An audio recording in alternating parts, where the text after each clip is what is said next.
Chapter 18. The whole assembly of the Israelites gathered at Shiloh and set up the tent of meeting there. The country was brought under their control, but there were still 7 Israelite tribes who had not yet received their inheritance.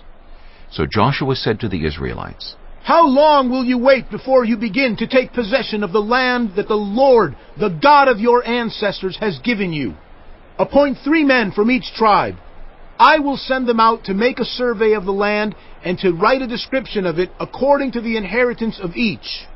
Then they will return to me. You are to divide the land into 7 parts. Judah is to remain in its territory on the south, and the tribes of Joseph in their territory on the north. After you have written descriptions of the 7 parts of the land, bring them here to me, and I will cast lots for you in the presence of the Lord our God.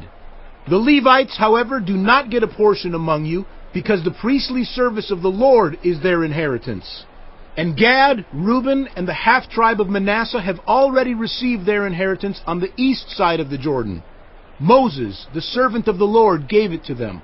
As the men started on their way to map out the land, Joshua instructed them, "Go and make a survey of the land and write a description of it. Then return to me, and I will cast lots for you here at Shiloh in the presence of the Lord." So the men left and went through the land. They wrote its description on a scroll, town by town, in 7 parts, and returned to Joshua in the camp at Shiloh. Joshua then cast lots for them in Shiloh in the presence of the Lord, and there he distributed the land to the Israelites according to their tribal divisions.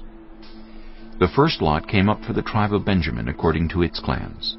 Their allotted territory lay between the tribes of Judah and Joseph. On the north side, their boundary began at the Jordan, passed the northern slope of Jericho, and headed west into the hill country, coming out at the wilderness of Bethaven. From there it crossed to the south slope of Luz, that is Bethel, and went down to Ataroth-Adar on the hill south of lower Beth-horon.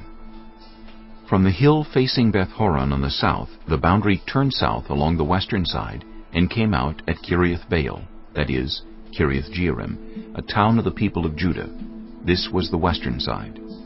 The southern side began at the outskirts of Kiriath-Jearim on the west, and the boundary came out at the spring of the waters of Nephtoah.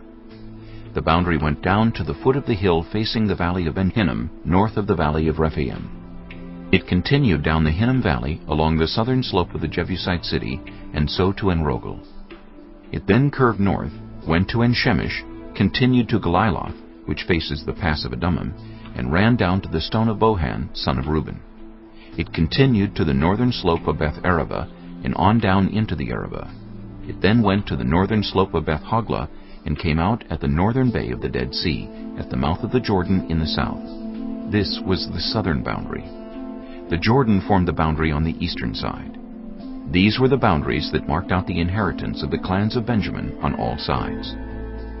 The tribe of Benjamin, according to its clans, had the following towns: Jericho, Beth-Hoglah, Emech-Keziz, Beth-Arabah, Zemaraim, Bethel, Avim, Perah, Ophrah, Kepher-Ammoni, Ophni, and Geba, 12 towns and their villages: Gibeon, Ramah, Beeroth, Mizpah, Kephirah, Moza, Rechem, Irpeel, Terelah, Zelah, Haelef, the Jebusite city, that is Jerusalem, Gibeah, and Kiriath, 14 towns and their villages.